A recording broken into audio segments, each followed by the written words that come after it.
తండ్రి కుమార పరిశుద్ధాత్మకు మహిమ కలుగునుగాక. ఈనాటి జీవవాక్యం. దేవా, నాలో నిర్మల హృదయమును సృజింపుము, నూతనమును స్థిరమునైన మనస్సును నాలో నెలకొల్పుము. కీర్తన 51 వచనము 10. ప్రియ సహోదరి సహోదరులారా, దేవుని ప్రజలారా, ప్రభువైన దేవుడు మేము తన శాంతి సమాధానముతో నింపునుగాక. ఈనాటి జీవవాక్యం. దావీదు మహారాజు తాను పాపము చేసిన తర్వాత తాను చేసిన పాపమేమిటో, పాప మూలమున వచ్చిన దుస్థితి ఏమిటో తెలుసుకొని పశ్చాత్తాపపడుతూ దేవుని క్షమాపణ కోరుకును సందర్భములోనిది.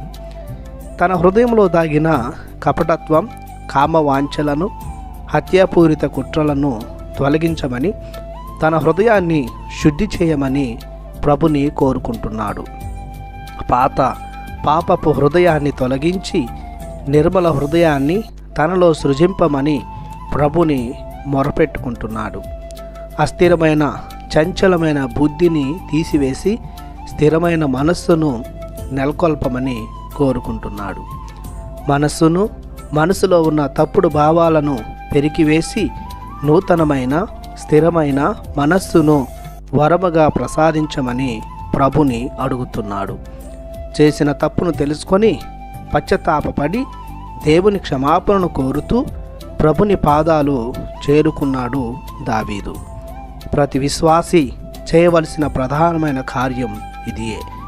తాను ఈ లోకములో అల్పజీవి అని, తన జీవితమంతా పొరపాట్లతో కూడినదేనని తెలుసుకొని చేసిన ప్రతి పొరపాటును జ్ఞాపకం చేసుకొని పశ్చాత్తాపపడి ఇక మీదట అలాంటి తప్పులు చెయ్యనని దేవుని ముందు దృఢప్రతిజ్ఞ చేసి దేవుని క్షమాపణను కోరుకోవాలి. ప్రభుని దయాపూరిత ప్రేమపూరిత హృదయముతో మనలను క్షమిస్తాడు. నిర్మల హృదయమును, నూతనమును, స్థిరమునైన మనస్సును మనలో ప్రభువు కలుగజేస్తాడు. ప్రార్థించుదము. పరమ పరిశుద్ధుడవైన మా దేవా, మీ అనలేని కృపకు గాను మీకు వందనాలు, స్తుతులు, స్తోత్రములు చెల్లిస్తున్నాము. మేమును దావీదు మహారాజు వలె చేసిన ప్రతి పొరపాటును జ్ఞాపకం చేసుకొని పశ్చాత్తాపపడి క్షమించబడే విధంగా మంచి హృదయమును మాకు దయచేయమని, పాత స్వభావాన్ని వీడి నూతన మనస్సును పొందుకునేలా మీ శక్తిని, ఆత్మ తేజస్సును దయచేయమని యేసు నామములో ప్రార్థిస్తున్నాము తండ్రి. ఆమెన్. దేవుడు మిమ్ము దీవించునుగాక. ఆమెన్.